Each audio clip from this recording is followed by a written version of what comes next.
İbrahim peyğəmbərin öz bacısını aldığını bilirdinizmi? Bəli, bəli, doğrudur bu. İbrahim peyğəmbər Yahudilikdə və İslamda da peyğəmbər olaraq keçir bu adam. Ata bir ana ayrı bacısını alıb və özünə arvad edib. Ata bir ana ayrı bacısını alıb arvad eləməyindən savayı o ölüm qorxusundan öz bacısını, daha doğrusu arvadı olan bacısını başqasına yenidən bacım kimi təqdim edir və başqası da onun arvadı yox, bacısı bilib İbrahim peyğəmbərin yoldaşını əlindən almışdı. Bu harda keçir? Bu Yahudilərin müqəddəs kitabı olan Tövratda. Tövratın yaradılış bölümünün 20-ci fəslində keçir bu. Deməli, yaradılış bölümü 20-ci fəsil İbrahim və Avimelek. İbrahim Namredən Negev torpağına köçdü və Qadeşlə Şur arasındakı məskən saldı. Sonra bir müddət Gerarda qaldı. İbrahim orada arvadı Sara barəsində bu mənim bacımdır söylədi. Gerar padişahı Avimelek adam göndərib Saranı apardı. Yəni artıq burada Gerar, yəni Avimelek bu indiki Fələstin ərazisində olan bir padişahlıq olub, belə desək. Və orada İbrahim artıq deyir ki, bu mənim bacımdır. Başqasının gözü düşür, belə deyək, o bölgənin padişahının bunun arvadına gözü düşür və İbrahim də bunu öldürəcəklərindən qorxduğu üçün arvadımdır demir, deyir bacımdır. Ardın dinləyin, hər şey aydın olacaq. Deməli, yaradılış 23-cü ayə nədir? Ancaq gecə yuxuda Allah Avimelekə görünüb dedi, apardığın qadına görə sən öləcəksən. Çünki o bir nəfərin arvadıdır.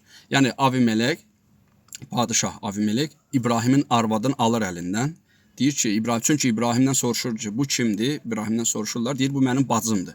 Və adam da haqlı olaraq deyir də bunun arvadı deyir, bacısıdır deyə bu arvadı alır bundan.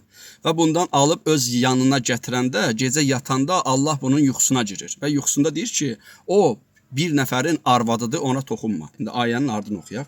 Avimelek qadına toxunmamışdı. O dedi, ya Rəbb, məgər sən günahsız xalqı öldürə bilərsən? Allaha sual verir Avimelek.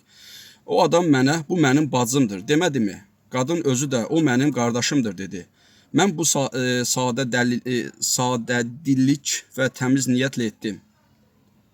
Sadədillik və təmiz niyyətlə etdim. Yəni adam haqlıdır. Adam deyir ki, Allah buna təhdid edir. Deyir o qadına toxunsan səni öldürəcəm. Bu da deyir ki, həmin o qadın da dedi ki, bu mənim qardaşımdır. Bu da dedi ki, bu mənim bacımdır. Və bu ona görə alır arvad əlindən. Bu Allaha izah eləyir Avimelek. Allah yuxuda dedi, mən də bilirəm ki, sən bunu sadə dilliklə etdin. Buna görə də səni ona toxunmağa qoymayaraq mənə qarşı günah etməkdən saxladım. İndi isə qadını ərinə qaytar, çünki o peyğəmbərdir. Sənin üçün dua edər, salamat qalarsan, ancaq qadını qaytarmasan, özün və bütün nəslin hökmən öləcək. Allah özü deyir ki, yəni bu qadını qaytar, onun əri var və əri də peyğəmbərdir. Avimelek səhər tezdən qalxıb bütün adamlarını çağırdı və bu sözləri onların qarşısında söylədi. Adamlar çox qorxdular. Avimelek İbrahimi çağırıb ona dedi, bizə nə etdin? Sənə qarşı nə günah etdim ki, özümün və padişahlığımın üzərinə bu böyük təqsiri gətirdin. Mənə qarşı nalayiq işlər etdin. Avimelek yenə İbrahimə dedi, bu işi görəndə nə düşünürdün? Avimelek sual verir də, yəni deyir, bunu eləyəndə niyə belə elədin? Yəni nə düşündün? Dedin ki, bu mənim bacımdır. İbrahim dedi, düşünürdüm ki, burada Allah qorxusu yoxdur və arvadıma görə məni öldürəcəklər. Yəni İbrahim də deyir ki, bu keçir yaradılış 20-11-ci ayədə. 12-ci ayədə isə etiraf eləyəcək ki, mən bacımdır. İbrahim deyir ki, burada Allah qorxusu yoxdur, mən qorxdum ki, məni öldürəcəklər. Ona görə arvadımı bacımdır deyə dedim. Və arvadın da öyrətmiş ki, deyərsən ki, mən sənin ərin yox, qardaşınam. İndi yaradılış 20-12-ci ayə. Burada nə deyir? O doğrudan da mənim bacımdır. İbrahim özü deyir, yaradılış 20-13-də. O doğrudan da mənim bacımdır. Atamız birdir, ancaq anamız ayrıdır. Mən onu arvad aldım. Bu İbrahimin özünün etirafıdır Avimelekə. Deyir ki, yəni doğrudan da atamız bir, anamız ayrıdır. Sonra bu yaradılış 12-də deyir, sonra Allah məni ata evimdən qürbətə apardığı vaxt ona dedim. Mənə bu cür yaxşılıq elə, gedəcəyimiz hər yerdə mənim barəmdə bu mənim qardaşımdır söylə. Allah bunu deyir ata evindən başqa yerə aparanda, deyir ki, mən ona dua elədim, mənə bu cür yaxşılıq elə, gedəcəyimiz hər yerdə mənim barəmdə bu mənim qardaşımdır söylə. Yəni arvadına deyir ki, bu mənim qardaşımdır söylə. Demək ki, mən sənin ərinəm. Avimelek İbrahimə qoyun, keçi, mal, qara, qullar və qarabaşlar verdi. Arvadı Saranı da ona qaytardı. Avimelek dedi, mənim ölkəm sənin önündədir. İstədiyin yerdə yaşaya bilərsən. Sonra Saraya dedi, bax qardaşına 1000 parça gümüş verdim. Avimelek sonra Saraya deyir ki, bax qardaşına.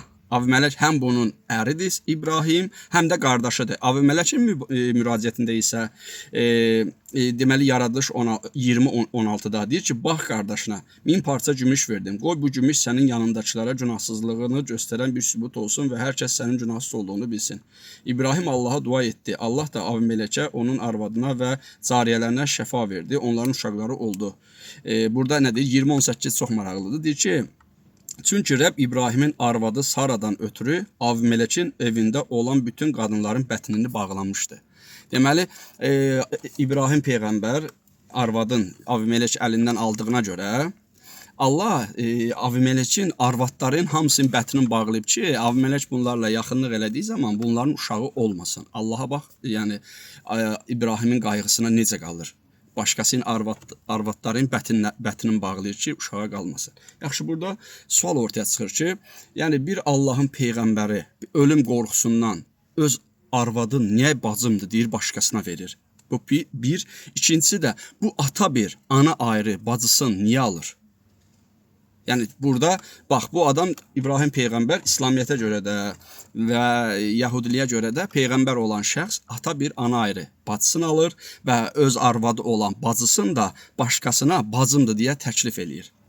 Amma bir şey də var, bu İbrahim bunu eləyəndən sonra ədalət naminə bunu da demək lazımdır ki, sonradan Allah bu bacı qardaş evliliyini qadağa eləyir Tövratda. İndi mən həmin ayəni də oxuyacağam sizlərə. Bu deməli bacı qardaş evliliyini qadağa eləyən Tövratın digər ayəsi var. Levililər 18. Yəni köhnə o biri paylaşımlarda da demişdim. Yəni Levililər 18-i oxusanız orada qadağa olanlar ayəsidir.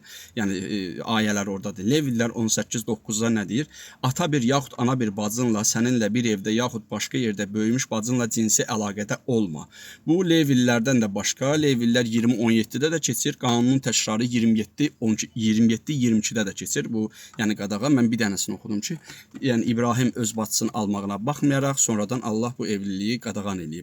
Və izləmədə qalın. Mən növbəti paylaşımlarda İbrahim peyğəmbərin yenə öz arvadını başqa Misir fironuna bacım kimi təklif eləməyin onu da paylaşacağam. Bəyənib paylaşmağı, abunə olmağı da unutmayın.